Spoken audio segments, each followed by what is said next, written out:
미국 밖에서 처음 확인된 500kW 슈퍼차저. 왜 지금 시장의 시선을 끌까요?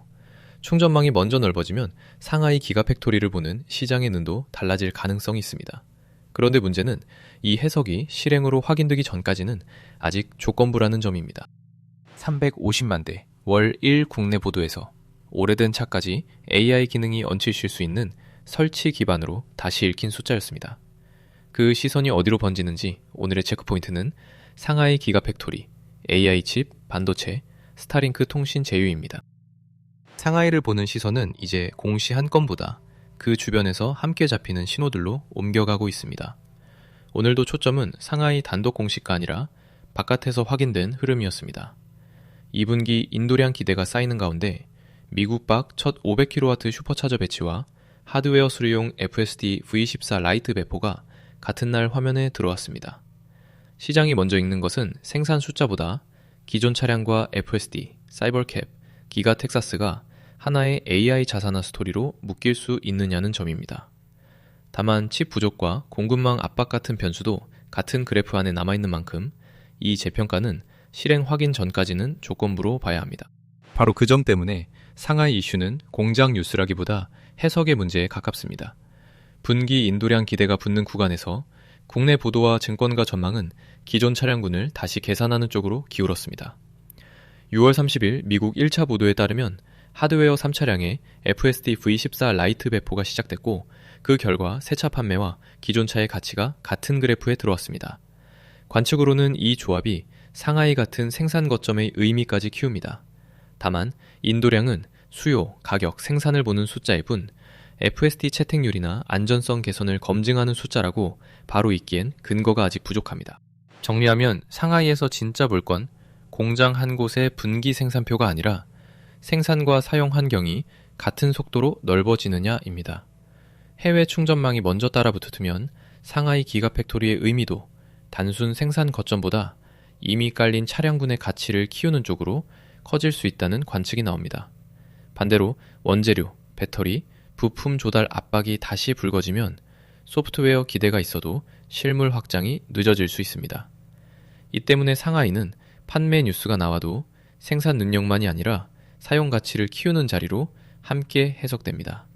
차를 더 많이 만드는 능력과 이미 만든 차를 오래 가치 있게 두는 능력.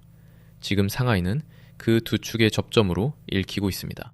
생산을 바치는 게 공장이라면 기능 수명을 좌우하는 건 칩입니다. 6월 30일 미국 1차 보도 기준으로 테슬라는 구형 자율주행 칩인 하드웨어 3차량에 FSD V14 라이트 배포를 시작했습니다. 중요한 건 이름보다 방향입니다.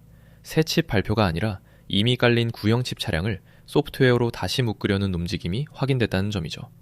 지역도 아직 미국으로 한정돼 있습니다. 이건 새 반도체를 더 넣었다는 발표가 아닙니다. 이미 팔린 차량의 계산식을 바꿔보려는 시도라는 점에서 칩 뉴스이면서 동시에 차값을 다시 계산하는 뉴스입니다. 이 대목이 왜 크냐면 칩 뉴스가 곧 차량 가치 뉴스로 번지기 때문입니다. 6월 30일 국내 보도에선 350만 대 설치 기반, 즉 이미 팔린 차량군이 돈 되는 자산으로 다시 읽혔다고 전했습니다. 시장이 여기에 반응한 건 오래된 차가 시간이 갈수록 값이 빠지는 물건이 아니라 AI 기능이 더 씌워질 수 있는 바닥으로 해석됐기 때문이라는 관측이 나옵니다. 물론 확인할 건 많습니다.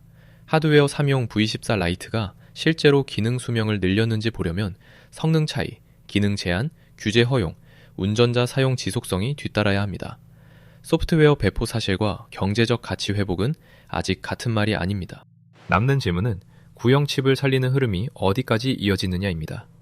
여기서 진짜 봐야 할 건 사이버캡 테스트와 하드웨어 수리용 FSD가 따로 움직이는 뉴스가 아니라는 점입니다. 오스틴에서 진행된 사이버캡 엔지니어링 테스트는 전용 로보택시의 방향을, 하드웨어 수리 배포는 기존 설치 기반의 활용 여지를 함께 보여줬습니다. 결국 초점은 새 차 몇 대를 더 파느냐보다 이미 깔린 차량군을 얼마나 AI 자산으로 바꾸느냐로 옮겨갈 가능성이 있습니다. 다만 그 해석이 유지되려면 7월 7일로 예고된 기가 텍사스 관련 발표가 공급 우려를 얼마나 덜어주는지 확인이 필요해 보입니다. 구형 칩을 살리는 쪽이 차 안의 문제였다면 이번엔 차 밖 연결망입니다. 최근 보도에선 버라이즌, AT&T, T-모바일 주가가 스타리킹크 모바일 위협으로 읽히며 약세를 보였다고 전했습니다.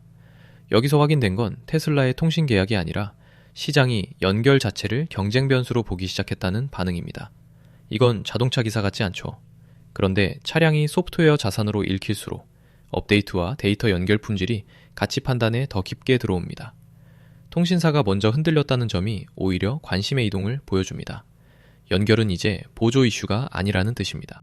주목할 대목은 정식 제휴 공시보다 그 경계가 흐려졌다는 점입니다.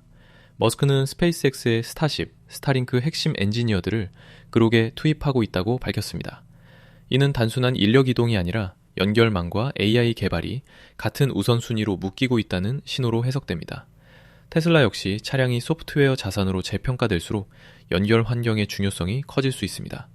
다만 오늘 기준으로 이 흐름이 곧바로 테슬라의 새 매출 항목이나 통신 제휴 수익으로 이어졌다고 볼 근거는 없습니다. 시장의 기대와 회사의 실적표는 아직 간극이 있습니다. 투자 관점에선 이걸 두 층으로 나눠보는 게 낫습니다. 하나는 실제 사업 신호입니다. 정식 묶음요금제나 차량 연결 서비스, 단말 판매 같은 구체 내용이 나와야 숫자로 읽을 수 있습니다. 다른 하나는 기대입니다. 통신사 약세 보도, 합병론 기사, 각종 단말 풍문은 머스크 생태계가 한 덩어리처럼 보인다는 이미지를 강화하지만 그 자체로 테슬라 실적을 설명하진 못합니다. 결국 볼 건 흥미로운 이야기보다 연결망이 테슬라 사용자 경험과 비용 구조에 실제로 어디까지 들어오느냐입니다. 그 연결망 이야기가 커질수록 경쟁 구도도 더 복잡해집니다. 낙관론은 스타링크가 기존 통신사의 빈틈을 건드리고 테슬라가 차량, 충전, 소프트웨어에 이어 연결까지 더 넓은 생태계라는 이유로 더 높은 평가를 받을 수 있다고 봅니다. 반면 회의적 시각도 분명합니다. 오늘 확인된 건 통신 대형주가 스타링크 모바일 위협으로 일쳤다는 시장 반응이지 테슬라에 돈이 들어오는 계약은 아닙니다. 스페이스X와 테슬라를 한 몸처럼 보는 해석도 있지만 실제 지배구조와 재무는 별개입니다. 게다가 기존 통신사들은 주파수, 단말 유통, 고객 지원 같은 현실 장벽을 이미 쥐고 있습니다. 한쪽은 가능성을, 다른 쪽은 실행 비용을 보고 있는 셈입니다. 오늘 새로 들어온 신호도 빠르게 짚겠습니다. 솔라 태양광과 공급망 납품 같은 소식이 새로 포착됐습니다. 아직 보도 관측 단계라 공식 발표가 확인되면 다음 회차에서 더 깊이 다루겠습니다. 마지막으로 한 줄만 남기겠습니다. 오늘 테슬라를 읽는 키워드는 새 차 판매 한 장이 아니라 이미 깔린 차량을 얼마나 오래, 넓게, 끊김없이 쓰게 만드느냐였습니다. 미국 박 첫 500kW 슈퍼차저 배치, 하드웨어 3용 FSD 배포, 스타링크 모바일 위협 보도는 성격이 달라도 같은 질문을 꺼냈습니다. 바로 확인할 일정은 7월 7일로 언급된 기가 텍사스 관련 발표입니다. 잘못된 정보는 제보받습니다. 모든 내용은 진위 확인이 더 필요하니 참고 용도로만 봐주세요. 이 영상은 투자 권유가 아니라 정보 제공 목적입니다.